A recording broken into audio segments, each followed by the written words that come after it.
She said he's her husband. Victor Delgado's words hit me like a sledgehammer to the chest. I stood in the back room of his photography studio, the smell of fresh prints and developer chemicals filling my nostrils, and for a moment I thought I'd misheard him. "What did you say?" Victor, a man I'd known for 8 years, a guy I'd hired to shoot my company Christmas party 3 years running, looked like he wanted to be anywhere else on Earth. He was holding a photograph and his hands were trembling slightly. "Carson, I don't know how to... Look, maybe I should just show you." He handed me the print. My wife, Megan, smiled up at me from the glossy paper. My 7-year-old son, Oliver, stood in front of her. That gap-toothed grin I loved spread across his face. And behind them both, his arm wrapped around Megan's waist with the casual intimacy of a man who'd done it 1,000 times, stood someone I'd never seen before. They were posed like a family. Because to whoever took this picture, to whoever looked at this moment frozen in time, they were a family. "This was 2 months ago," Victor said quietly. "She booked a session, showed up with the boy and this guy, introduced him as her husband. I figured you two had split up, you know. People don't always announce that stuff. Happens more than you'd think. One week I'm shooting someone's wedding. Next year they come back with a different spouse. I didn't think anything of it until today, when she booked another session and you walked in with her." I stared at the photograph. The man was maybe 40, 41. Good-looking in that practiced way that salesmen cultivate. The kind of guy who spends too much time in front of a mirror perfecting his smile. He wore a watch I didn't recognize, something chunky and gold that screamed, "Look at me." His shirt was probably $300, custom fit, with French cuffs. Everything about him said money, success, confidence. But what destroyed me wasn't him. It was Oliver. My son wasn't giving the camera that awkward, forced smile kids do when they're uncomfortable with strangers. He was relaxed, happy, comfortable. Like this man's presence in his life was the most natural thing in the world. Like they'd done this 100 times before. "Carson, you okay, man?" I wasn't okay. I was standing in the wreckage of my entire life, holding photographic evidence that my wife had been building a replacement family behind my back. But here's the thing about 11 years in the Army, including 2 tours in Afghanistan. You learn to compartmentalize. You learn to shove the screaming, bleeding part of yourself into a box and lock it away so you can focus on what needs to be done. "I need copies of all of them," I heard myself say. My voice sounded strange, distant, like someone else was talking. Every photo from that session, every pose, every angle. "Of course. Yeah, of course. I'll send them to you tonight." Victor rubbed the back of his neck. "Listen, I'm so sorry, I had no idea. If I'd known you two were still together, I never would have..." "It's not your fault, Victor." I looked up at him. "Thank you for telling me. A lot of guys wouldn't have. A lot of guys would have just kept their mouths shut and minded their own business. I couldn't do that. I've been sick about it since you walked in today. Saw your face when you were watching the session, how much you love that kid. And then I remembered the other shoot and I thought..." He shook his head. "That woman out there, acting like everything's normal, talking about holiday cards. I couldn't let you walk out without knowing." Outside, in the waiting area, my wife sat with our son, probably scrolling through her phone, probably texting him, whoever he was, maybe telling him the session went well, maybe making plans for their next little family outing, maybe laughing at how clueless her husband was. I slid the photograph into my jacket pocket. "Send them to my cell. The number's on file." "Already done. I texted you the whole set while we were talking." I nodded and started toward the door, then stopped. "Victor, one more thing." "Anything." "She asked you to delete the old session, didn't she? The one with him?" Victor's expression told me I was right. "Yeah." Said she wanted fresh memories and didn't need the old files taking up space. I told her I'd already archived everything off-site. Standard procedure for all my clients. He paused. "But that's not why I kept them." I kept them because something felt wrong. I just couldn't put my finger on it until today. I owe you one. No, you don't owe me anything. Just take care of yourself, okay? And that little boy. I walked out of the back room and into the waiting area. Megan looked up and smiled. That bright, perfect smile she'd been giving me for 11 years. The same smile she'd apparently been giving someone else. All set? She asked, slipping her phone into her purse. Oliver wants pizza for dinner. There's that new place on Maple Street everyone's been talking about. Supposed to have amazing garlic knots. Sounds good, I said. Let's go. Oliver ran over and grabbed my hand. Daddy, can I get pepperoni and sausage, please? Sure, buddy. Whatever you want. I don't know how I did it. I don't know how I walked to the car, strapped Oliver into his booster seat, pulled out of the parking lot, and drove home while Megan talked about her week, about some drama with a coworker named Denise, who kept stealing lunches from the break room fridge, about whether we should take Oliver to see the new animated movie this weekend. I responded in all the right places. I nodded, I smiled. I even laughed at something she said, though I couldn't tell you what it was if my life depended on it. 20 minutes later, we were home. Our beautiful home in the suburbs, 4 bedrooms, 2.5 baths, a big backyard with a swing set I'd built myself. The home I'd worked 70-hour weeks to afford. The home where I'd carried Megan over the threshold after our honeymoon, both of us laughing, drunk on champagne and the promise of forever. The home where Oliver had taken his first steps, right there in the living room, reaching for me while Megan captured it on video. The home where, apparently, I'd been living a lie. That night, I waited. I made dinner, spaghetti and meatballs, Oliver's favorite, with extra parmesan the way he liked it. I helped him with his second-grade reading homework, listening patiently while he sounded out the big words, praising him when he got them right. I gave him a bath, making the rubber duck swim races until he was laughing so hard water splashed over the edge of the tub. I read him 2 stories instead of 1, The Giving Tree and Goodnight Moon, because he asked nicely and because I couldn't bear to leave his room. I kissed his forehead and told him I loved him, and I meant it more than I'd ever meant anything in my life. Then I went downstairs and sat on the couch with Megan, watching some reality show about housewives in some city somewhere arguing about wine and gossip. I made the appropriate comments at the appropriate times. She leaned against me, her head on my shoulder, and I wanted to scream. By 10:30, she was asleep, her breathing slow and even, completely at peace. I watched her for a long moment. This woman I'd loved for over a decade, this woman I'd built a life with, this woman who had apparently been building a completely different life when I wasn't looking. And I felt something cold settle in my chest. Something hard. Something that wasn't going away. I carefully extricated myself from the couch, covered her with a blanket, and went to my home office. I closed the door and locked it. The photos Victor had texted were already on my phone. I pulled them up on my laptop, zooming in, examining every detail like I was analyzing reconnaissance photos in a forward operating base. The man's watch was chunky and gold, designed to look expensive. But something about it was off. Nathan Cole, my buddy from the Army, was obsessed with watches, had spent hours teaching me the differences between real and fake. This watch was trying too hard. The proportions were slightly wrong, the finishing wasn't quite right. A knockoff. Maybe a $200 replica of a $10,000 Breitling. His shoes were Cole Haan, maybe $200 retail. His suit was decent but not custom. The shoulders didn't quite fit right, the way an off-the-rack suit never does. Everything about him screamed, "I want you to think I'm successful," while simultaneously whispering, "But I'm not quite there yet." So he wanted people to think he had money, but he didn't. Interesting. I ran a reverse image search on his face. Nothing came up.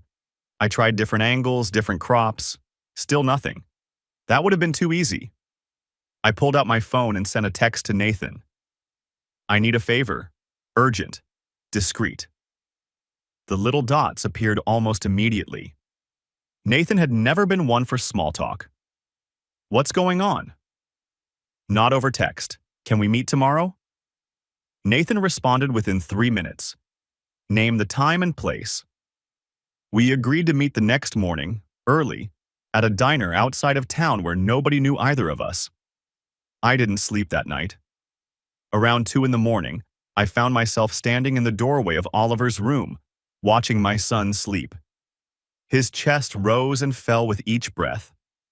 His stuffed dinosaur, Mr. Rex, was tucked under his arm, same as every night since he was 3. A nightlight shaped like a rocket ship cast a soft blue glow across his face. How long had this been going on? How many times had Megan taken my son to see this man while I was working, building a business so my family could have a better life?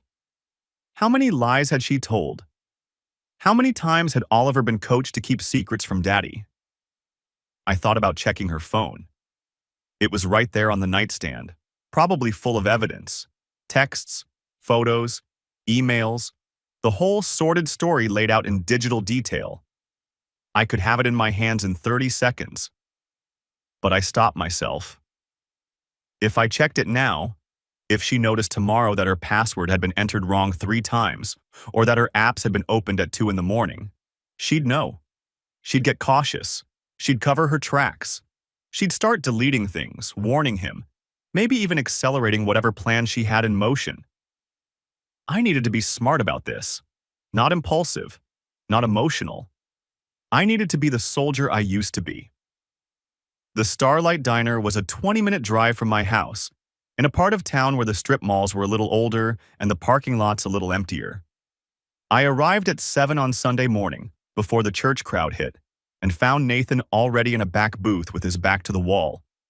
Old habits die hard.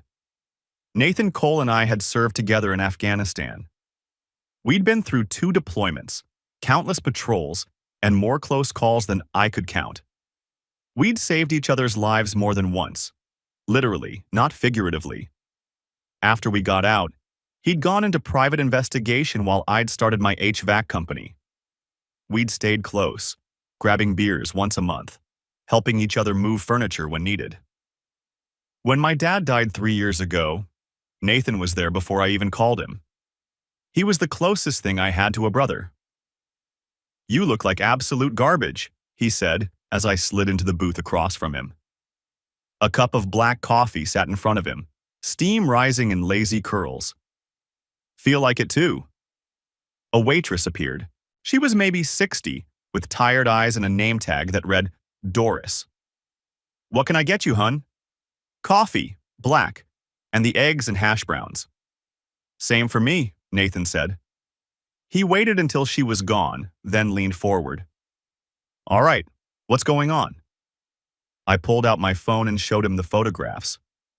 I watched his face as he scrolled through them, watched it go from curious to confused to hard in about 3 seconds. "How long?" he asked. "I don't know. That's what I need you to find out." I told him everything. The photography studio, Victor's revelation, the way Oliver had been positioned with this stranger like they were family, the obvious comfort my son showed in the man's presence. Nathan listened without interrupting, his jaw tightening with each detail. When I finished, he set the phone down and exhaled slowly. "First things first. That watch is a fake Breitling. I spotted it immediately." "I thought so too. Guy wants you to think he's loaded, but he's not. The clothes are mid-range, trying hard to look high-end. Everything about him screams regional sales type. Works hard at the appearance of success, probably drives a leased luxury car, probably lives in an apartment he can barely afford." Nathan picked up his coffee. "I've seen 100 guys like him. They're all the same, selling the dream while barely keeping up with their credit card payments. Can you find him?" "Absolutely. Give me everything you know about Megan's schedule. Her work, her gym, her friends, the whole picture. I'll build a surveillance plan." The eggs arrived. I ate mechanically, not tasting anything, while I gave Nathan every detail I could think of. Megan's spin class on Tuesday and Thursday nights at the gym across town. Her Saturday brunches with the girls. The work conferences that had become more frequent over the past year, 3 in the last 6 months alone, always in cities just far enough away to require overnight stays. The girls' nights that happened every couple of weeks, always running late, always ending with her coming home tipsy and happy. All of it. Every potential cover story for seeing another man. "She's smart," Nathan said when I was done. "Everything sounds plausible. Gym class, brunch, work conferences, nothing that would raise red flags on its own." That's what I was thinking. She built a whole system. Here's the deal. Nathan pushed his empty plate aside. "I'll do full surveillance. Legal, documented, admissible if it comes to that.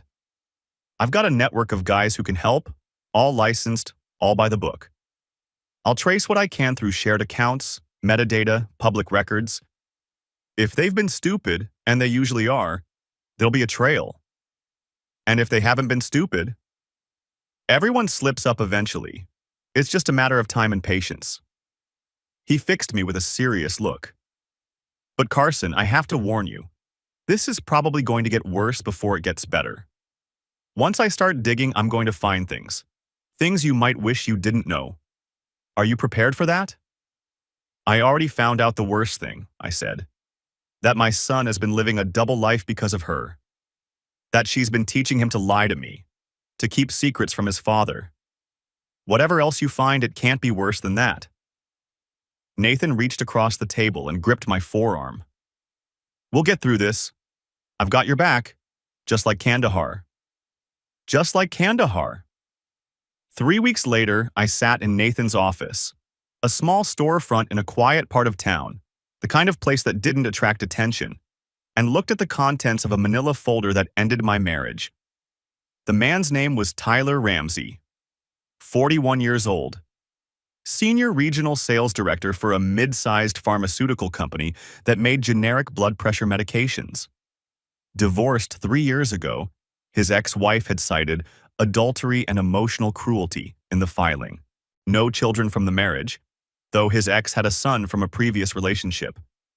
He lived in an upscale apartment complex about 25 minutes from my house, the kind of place with a gym and a pool and underground parking. "He's leveraged to the eyeballs," Nathan said, tapping a stack of financial records. "The BMW is leased, $350 a month that he can barely cover. The apartment runs about $2,200, which is a huge chunk of his take-home. He's carrying about $40,000 in credit card debt spread across 6 cards, and he's only making minimum payments. Whatever your wife thinks she's getting with this guy, financial security isn't part of it." The surveillance photos were comprehensive. Nathan had put 3 people on rotation, all using different vehicles, all keeping careful distance.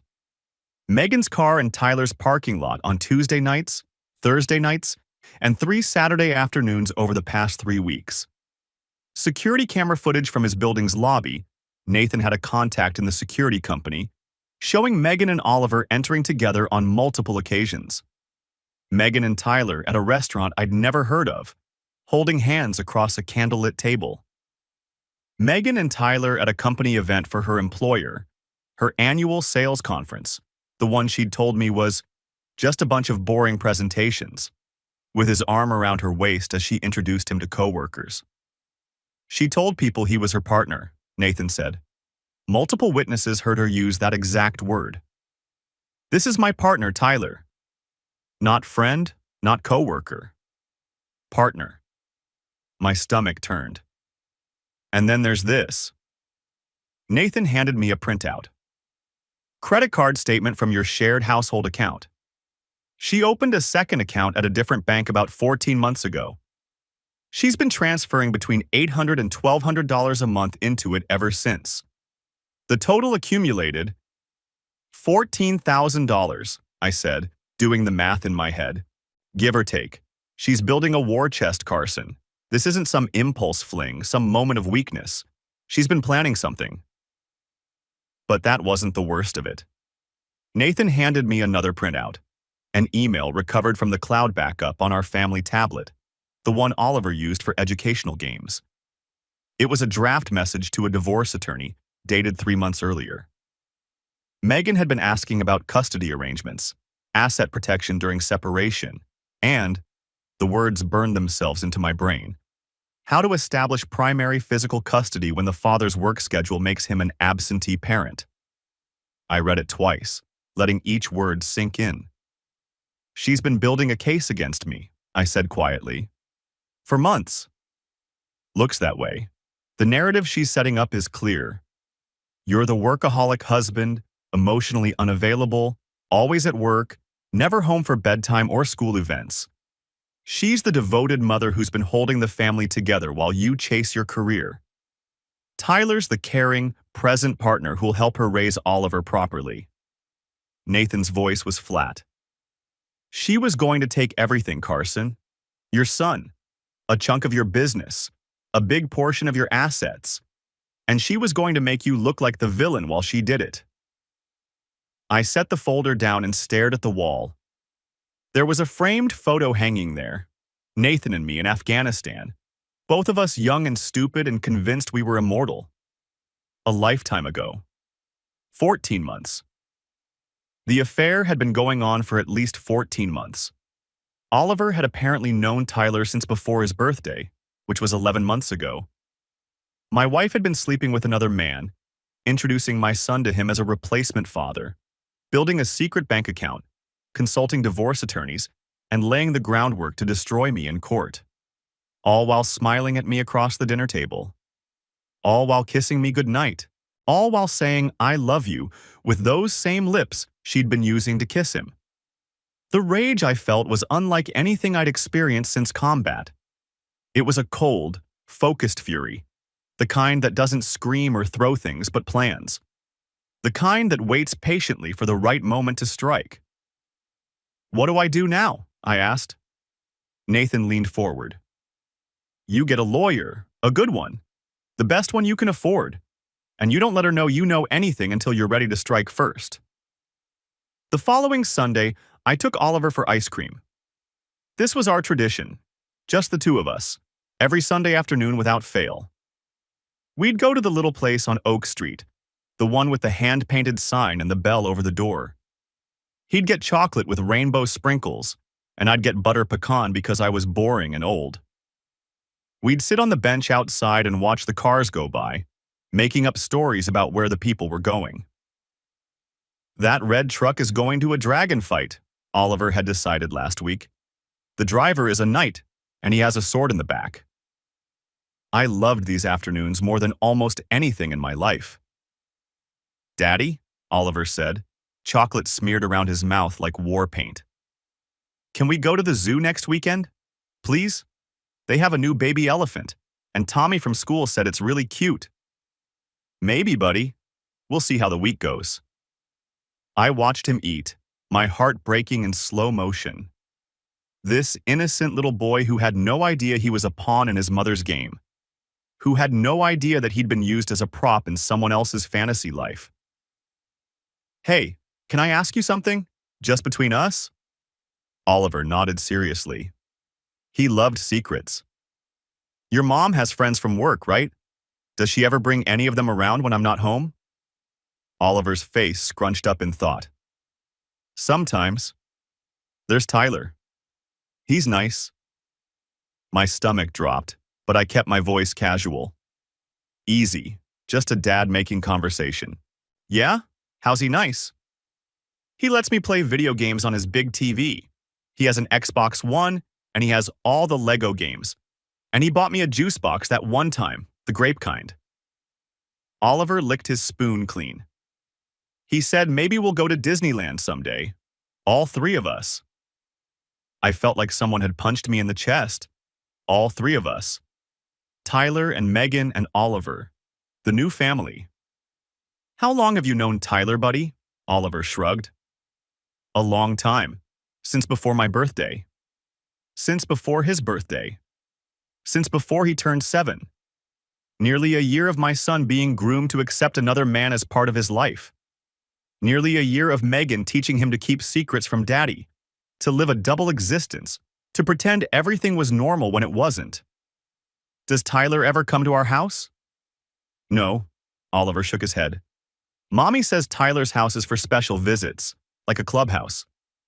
A clubhouse, I see. Daddy, are you okay? You look weird. I forced a smile.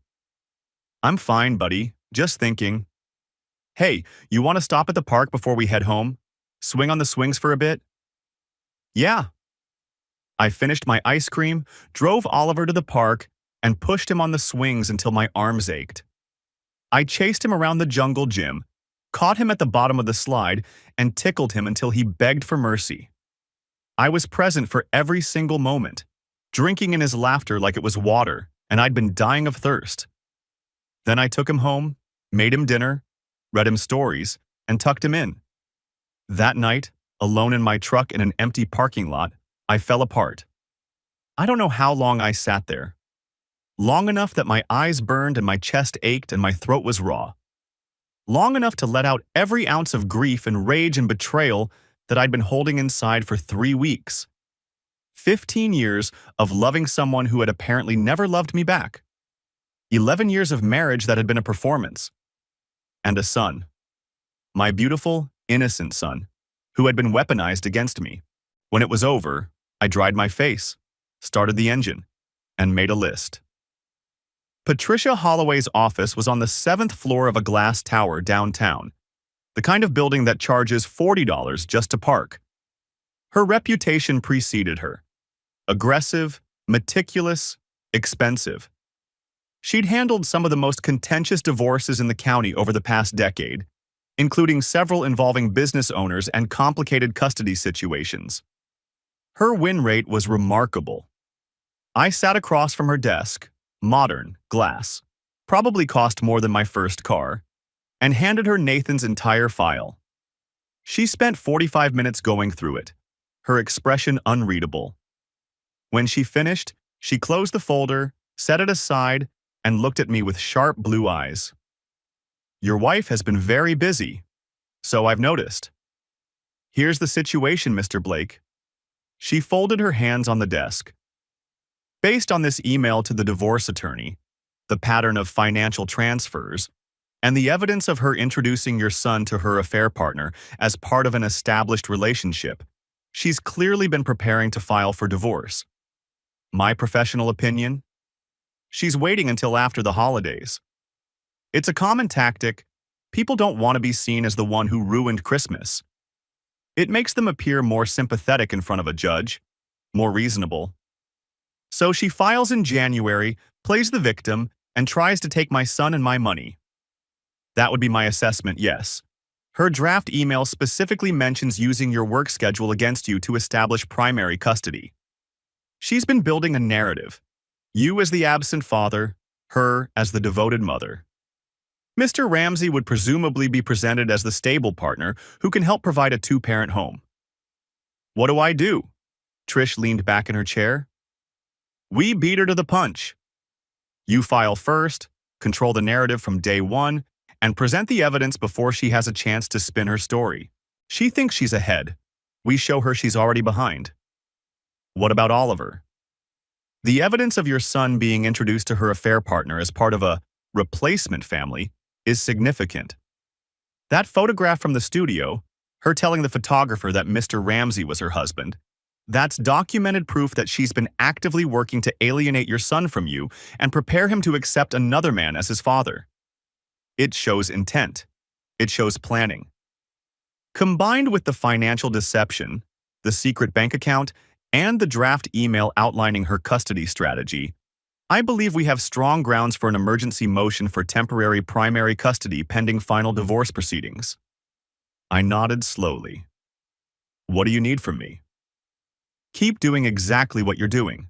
Be the present, involved father you've clearly been despite what she'll try to claim. Document everything.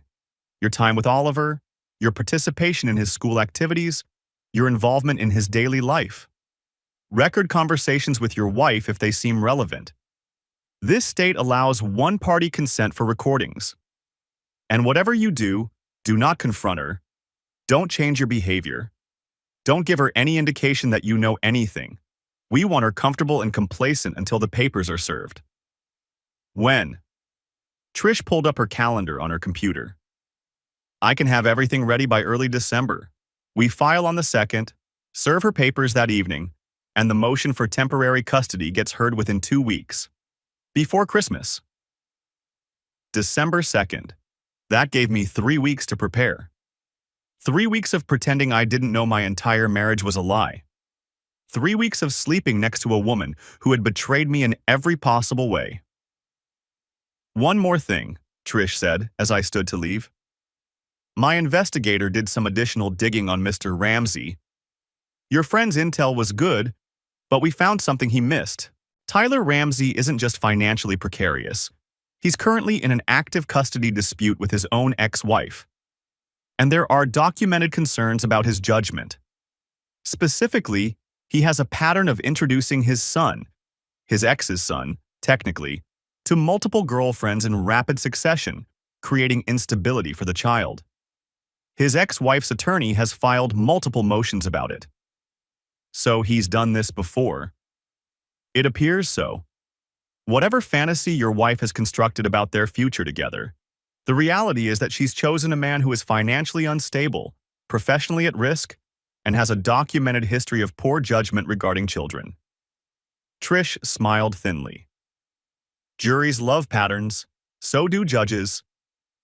I'd always had a good relationship with Megan's mother. Brenda Walsh was 63, widowed 6 years ago when her husband died of a heart attack during his morning jog. She lived about 15 minutes from us in a modest 2-story house she'd refused to leave despite our offers to help her find something smaller. She was stubborn that way. I respected it. She'd been skeptical of me when Megan and I first started dating. I was working construction back then, still getting my business off the ground, driving a truck with 200,000 miles on it. But over the years, she'd warmed up. More than warmed up, actually. She'd told me once after a few glasses of wine at Thanksgiving that I was the best thing that ever happened to her daughter, and that Megan was lucky to have found someone so steady. I wondered if she'd still feel that way after I showed her what her daughter had been doing. The visit wasn't purely calculated, not exactly. But I needed to know where Brenda stood, and I needed to tell her before she heard it from someone else. If this went to court, if there was a custody battle, family witnesses would matter. And she deserved to hear the truth from me, not from gossip. I showed up at her house on a Tuesday evening while Megan was at her spin class with Tyler.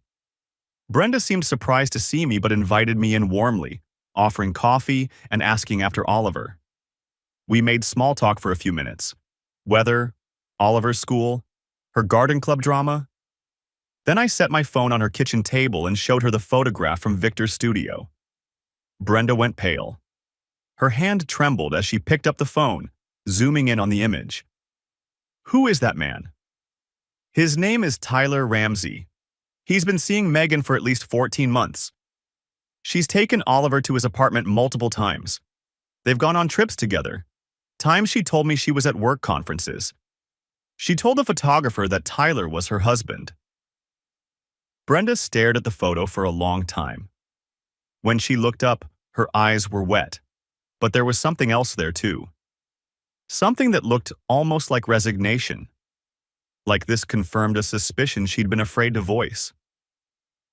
I wish I could say I was surprised, she said quietly. But Megan has always had a restless streak. A hunger for something more, something different. I've worried about it for years. What do you mean? Brenda sighed and set the phone down. Her father was the same way. Always chasing something better, something more exciting, some greener grass on the other side of the fence. He had 2 affairs that I know of before he passed. Maybe more that I never found out about. I stayed because of the girls. Because I was afraid of being alone, because divorce wasn't something people in my generation did easily. She paused. I always hoped Megan hadn't inherited that from him. But a mother knows her child. I've watched her with you, Carson. She's never been quite satisfied. Never fully content. always looking over the horizon for something else. I didn't know what to say, so I said nothing. I'm filing for divorce, I told her finally. And I'm going for primary custody of Oliver. Brenda nodded slowly. Good. I'm not asking you to take sides against your own daughter. I know that's not fair. I just thought you should know before it becomes public, before the lawyers get involved and everything gets ugly. Carson. Brenda reached across the table and took my hand. Her grip was surprisingly strong. I love my daughter. I'll always love her. But I won't lie for her. If this goes to court and they ask me what I know, I'll tell the truth. That boy deserves better than what she's been doing. I felt something loosen in my chest, some knot of tension I hadn't known I was carrying. Thank you, Brenda. That means more than you know. She wasn't finished. There's something else you should know. Megan's been laying groundwork.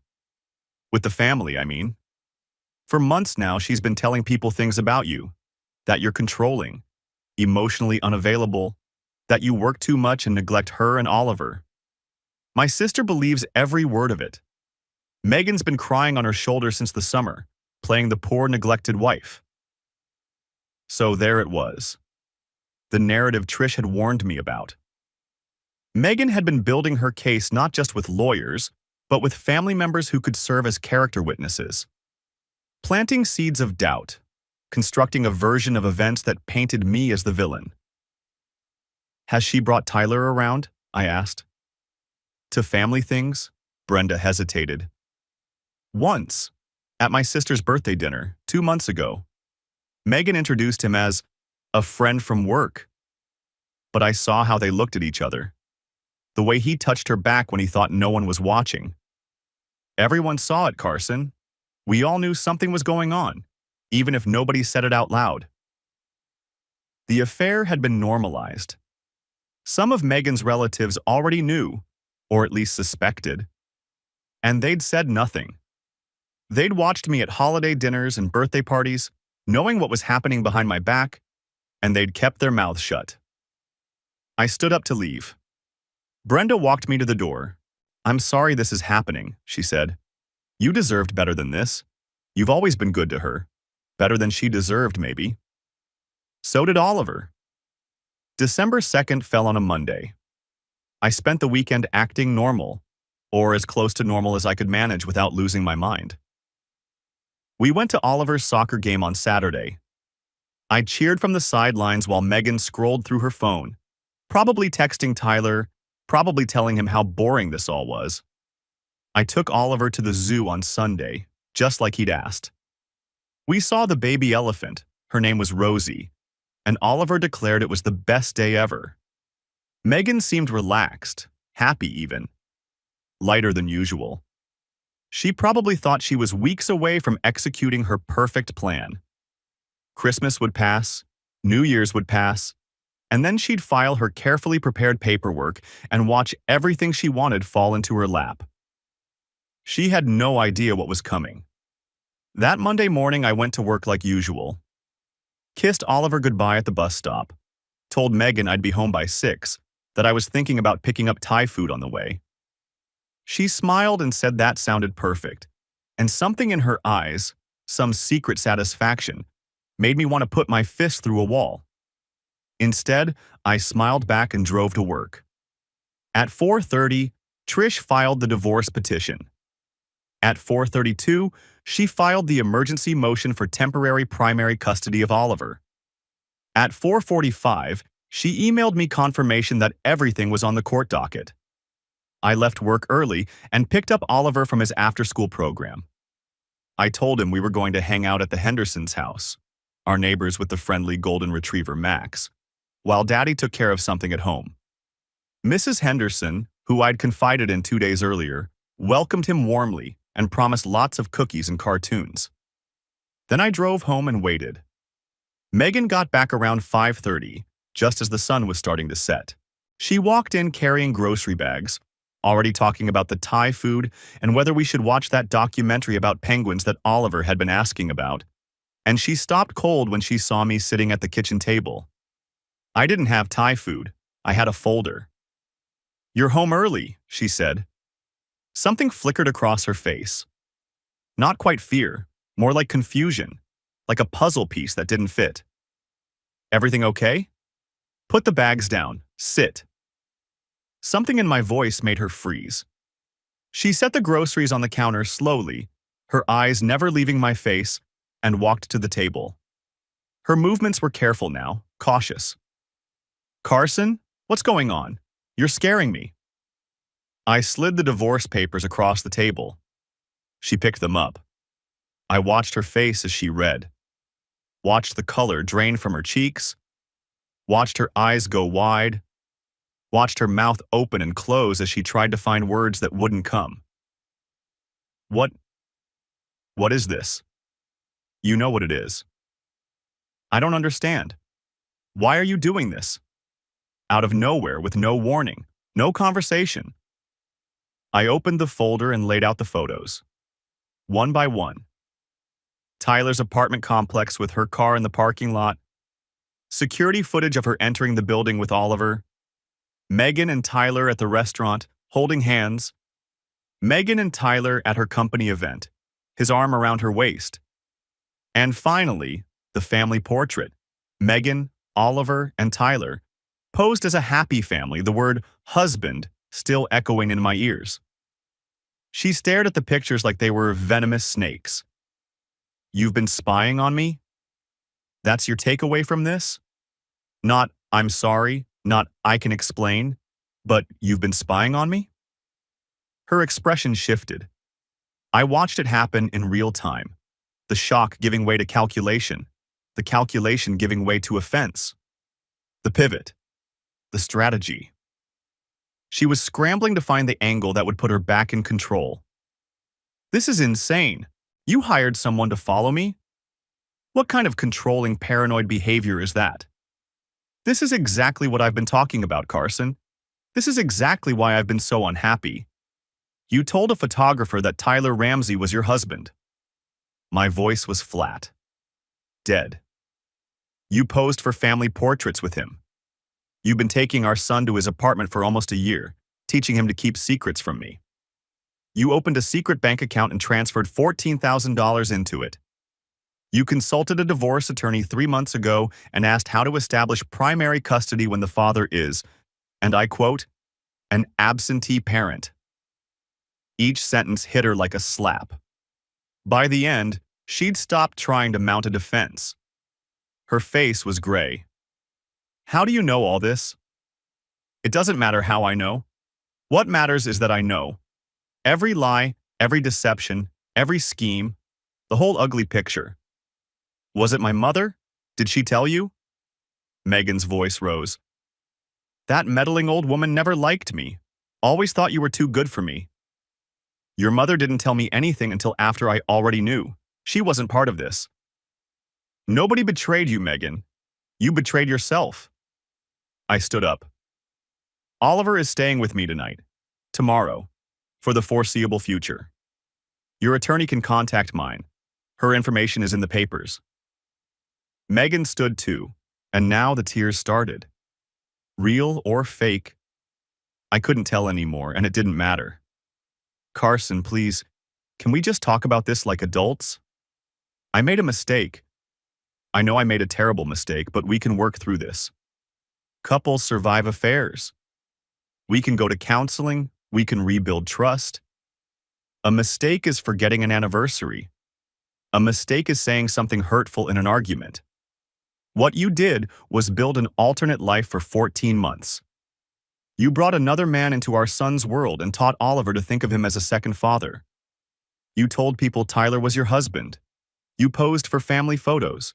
You planned to take my son, my money, and my reputation, and you were going to destroy me in court while playing the victim." I was confused. Her voice cracked. "I was unhappy.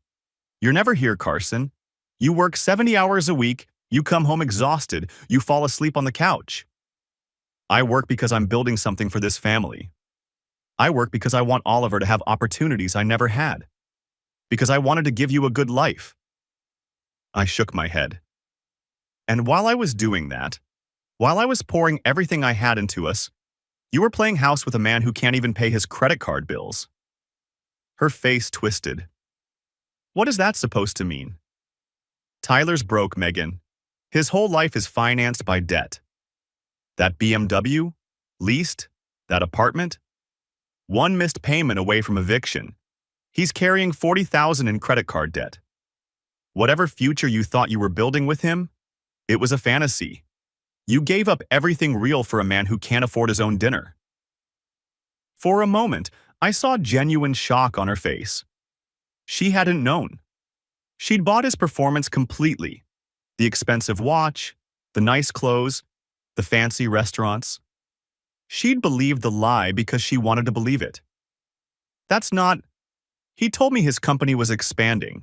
He said he was getting promoted.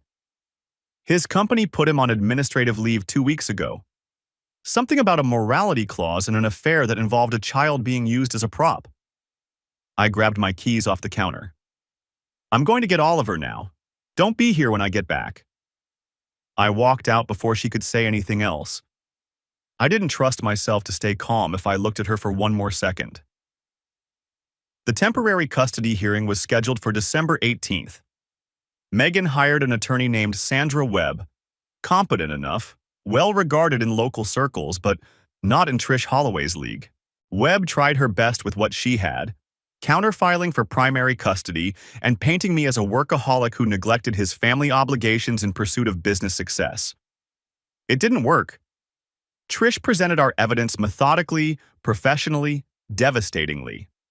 The photographs from Victor's studio, the surveillance documentation, the financial records showing the hidden account and the monthly transfers, the draft email to the divorce attorney, and most powerful of all, Oliver's own words.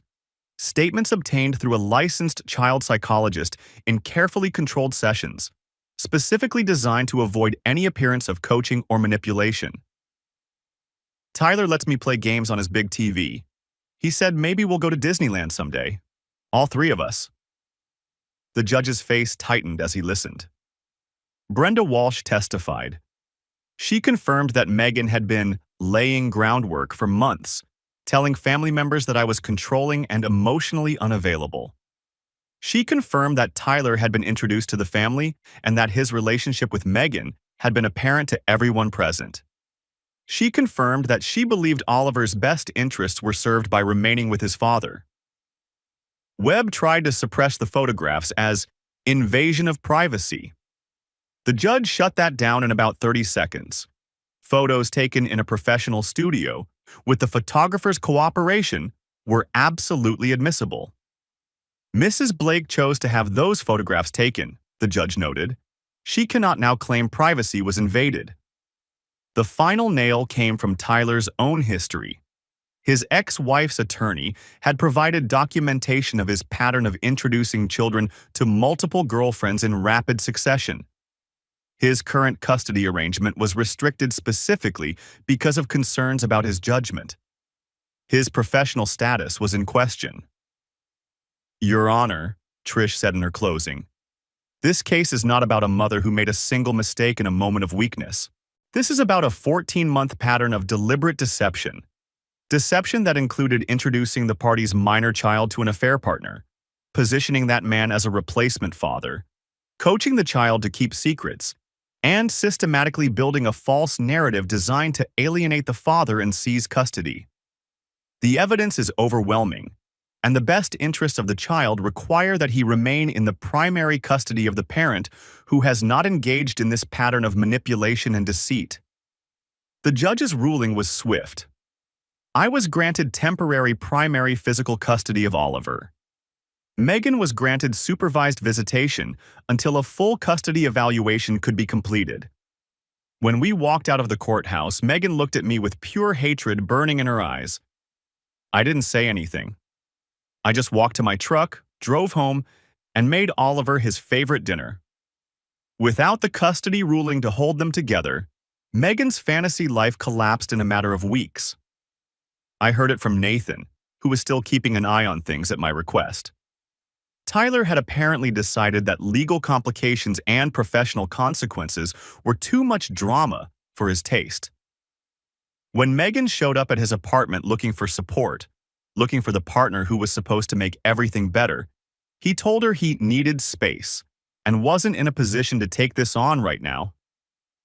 Just like that. 14 months of sneaking around, 14 months of playing family, 14 months of promises and plans, and the guy folded the moment things got hard. Tyler's career didn't survive either. Someone at Victor's studio, not me, I never said a word, had apparently shared the story with someone who knew someone at Tyler's company. The morality clause investigation, which had started as an inquiry, ended with his termination. Last I heard, he'd packed up his leased BMW, moved in with a cousin in another state, and was taking some time to reassess his priorities. I couldn't bring myself to feel sorry for him.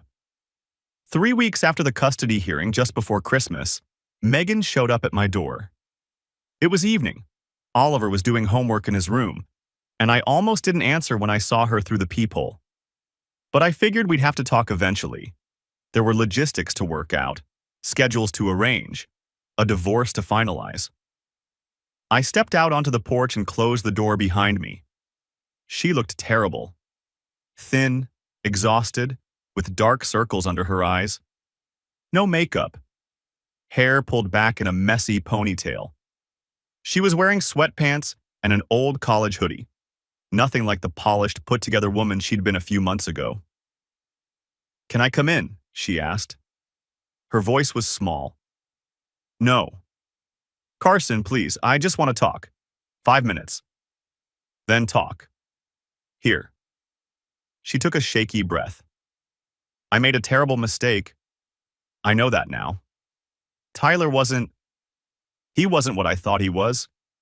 He ran away the second things got hard, and I realized that you would never have done that. You've always been here, always reliable, always steady. I took that for granted. I didn't appreciate what I had." I said nothing. "I want to fix this," she continued. "I want to go to counseling. I want to work on our marriage. For Oliver's sake, if nothing else. He needs both his parents together. He needs a real family. Oliver needed a mother who didn't teach him to lie. He needed parents who were honest with him. You spent a year coaching him to keep secrets from his father." I was confused. I was scared. I felt trapped. "Stop." I held up a hand. "I've listened to the excuses, the confusion, the unhappiness, the feeling trapped. The blame you want to put on my work schedule, on my emotional availability, on everything except your own choices. None of it changes what you did. You didn't make a mistake, Megan. You made a plan. For over a year. You built a secret bank account, consulted a divorce attorney, introduced another man into our son's life as his future stepfather, and posed for family portraits with him. That's not confusion. That's not a cry for help. That's strategy." Her eyes welled up with fresh tears. "So that's it. 11 years of marriage and you're just going to throw it away?" "I didn't throw anything away. You did. You threw it away the night you decided I wasn't enough. The morning you walked Oliver into another man's apartment and told him it was a special clubhouse. Every time you looked me in the eye and said you loved me while you were planning to destroy my life." I took a breath. "There's nothing left to fix. You broke it beyond repair. Carson, I'm begging you. We're done." I went back inside and closed the door. The divorce was finalized in late February. The settlement negotiations took about 8 weeks. Megan's legal position was weak. The evidence was overwhelming, her own family had turned against her, and Sandra Webb knew when to cut losses. Trish pushed hard on every point, and eventually we reached an agreement that both sides could live with. I got primary physical custody of Oliver. Megan got every other weekend and 1 evening per week, unsupervised, after she completed a co-parenting course and underwent a psychological evaluation. The $14,000 she'd siphoned into her secret account was credited back to me as evidence of dissipation of marital assets. I kept full ownership of my business, which I'd started before the marriage and had always kept in my name with no commingling of funds. Megan received 30% of our joint marital assets, excluding the business, a modest settlement, given the circumstances and the evidence against her. Alimony was minimal, 2 years of transitional support, which was standard for a marriage that ended primarily due to one party's misconduct. She signed the papers on a Tuesday afternoon. I wasn't there. Trish handled everything. The following week, I did a final walkthrough of the house. Megan had already moved out, relocated to an apartment across town while she figured out her next move. The place felt strange, emptier, quieter, even though most of our furniture was still there. The family photos were gone from the walls, leaving faint rectangles where they used to hang. I was going through the attic, checking for anything she might have left behind, when I found a box I didn't recognize. It was shoved into a corner behind some old Christmas decorations. Dusty, unmarked. Inside were love letters. Dozens of them, written in Megan's handwriting, addressed to Tyler. There were photographs, too. The two of them on a beach somewhere. The two of them at a fancy restaurant. The two of them in front of a fountain I didn't recognize. Trips I'd supposedly been told were work conferences. And at the bottom, a journal. I sat on the dusty attic floor and read it. The journal covered the past 2 years. It started before the affair, when Megan was just bored and feeling stuck and wondering if this is really all there is. She wrote about feeling unappreciated, about wanting more excitement, about looking at other couples and wondering what their lives were like. Then Tyler appeared, a charming stranger at a pharmaceutical conference, and everything shifted. She wrote about their first meeting, their first drink together, the electricity she felt when he touched her hand.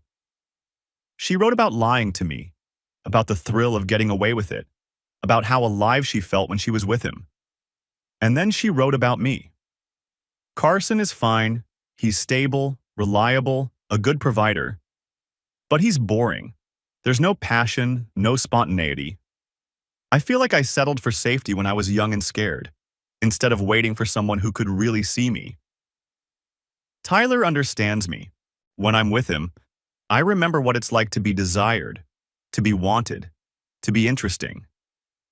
Carson just comes home, eats dinner, watches TV, and falls asleep on the couch. Is that supposed to be a life? I've started planning, carefully. If I'm going to do this right, I need to protect myself. Carson has the business, but I should be entitled to half of everything after all these years. I'll start setting money aside, just in case. Talk to a lawyer. Build my case before he knows anything's wrong. Oliver is adjusting to Tyler. I was worried at first. What if he tells Carson? But kids are more adaptable than people think. He likes the video games, likes the attention. Soon he'll think of Tyler as family. By the time Carson figures out what's happening, it'll be too late. Oliver will already have accepted Tyler. It'll be an easy transition. Carson will never know until it's too late. And by then, Oliver will think of Tyler as his real father. I read the whole thing. Then I read it again. Then I took the box down to the backyard, threw it in the fire pit, and watched it burn. Some things don't need to be preserved. The following October arrived before I realized it. A full year since Victor Delgado's words had shattered my world. Oliver was thriving. He was in 3rd grade now, making friends, getting good marks, playing on a new soccer team. We'd found a rhythm: breakfast together every morning, dinner together every night, homework at the kitchen table while I answered work emails nearby. He saw a child therapist every couple of weeks, and she said he was adjusting remarkably well. Better than expected, all things considered. He still saw Megan. Every other weekend, one evening during the week, just like the agreement specified. But their relationship had changed, and we both knew it. Oliver loved his mother. He always would. But there was a wariness now, a guardedness that hadn't been there before. He'd learned, far too young, that the people you trust most can hurt you. That lesson wouldn't fade easily. I'd started dating again, Cautiously, slowly. A woman named Laura I'd met through a veterans community project, organizing care packages for troops overseas. She was divorced too, amicably 3 years ago, no kids, and understood the value of taking things at whatever pace felt right. We'd had dinner a few times, saw a movie once, talked on the phone most evenings. Nothing serious yet, nothing rushed. But something with potential. Megan had moved to another city in the spring. Fresh start, she called it. A job opportunity she couldn't pass up. I suspected the real reason was that she couldn't stand running into people who knew the story. In a town like ours, gossip traveled fast and lingered forever. Tyler had vanished entirely. Last I heard through the grapevine, Nathan still had contacts everywhere. He was working some entry-level sales job in another state, living with a cousin, trying to rebuild.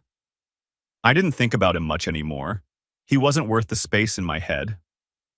One evening in mid-October, my phone rang. The caller ID showed Victor's studio. "Carson, it's good to hear your voice, man." "You too, Victor. How's everything?" "Good, good. Listen, I'm doing something new. A community project. Free portrait sessions for local veterans and their families. I know what you went through last year and I wanted to reach out. Would you and Oliver be interested?" I smiled. Yeah, I think we would." That Saturday, Oliver and I drove to Victor's studio. Same address, same parking lot, same bell that chimed when you pushed open the door. But it felt different walking in this time. Lighter. Victor greeted us warmly, shaking my hand and telling Oliver how tall he'd gotten. He led us to the back, where a simple gray backdrop was set up. "Nothing fancy," he said. "Just the two of you. Real smiles." He positioned us, Oliver in front, me behind with my hands on his shoulders. No props, no elaborate staging, just a father and son.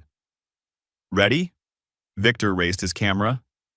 Oliver grinned, that gap-toothed, genuine grin I loved more than anything in the world. I felt myself smiling too. Not the polite kind, not the pretend kind. Real. The shutter clicked. Afterward, Victor showed us the image on his monitor. A father and son, standing together, looking at the camera with identical expressions of contentment. No shadows in the background, no secrets lurking behind the smiles, no third figure waiting to step into our lives and tear everything apart. Just us. The way it was supposed to be. "What do you think?" Victor asked. I nodded. "This one's real."